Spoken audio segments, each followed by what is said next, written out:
how you can put audio on a Twitch stream on iPhone. So first thing first, let's open the Twitch app, and once you open it, you will be able to see the interface shown in the screen. So now you can see there is plus icon at the bottom of this home page. So just tap on that plus icon.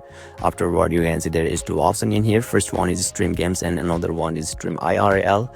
So if you want to enable your audio, then simply what you can do is you can simply tap on stream games if you want to stream your screen for the games, and you can select from here. So let me get back and let me show you another option. So just tap on plus icon. Afterward, tap on the stream IRL, and once you see there is enable microphone in here, so you simply need to enable the option, and yeah, you will be able to put your audio automatically on the Twitch stream on iPhone successfully. So basically this is how, and this is the option, or this is the process to enable your audio on the Twitch stream. And if you still encounter any issue during this process, feel free to leave a comment and I'll be happy to assist you. Thank you for watching, and I'll see you next time.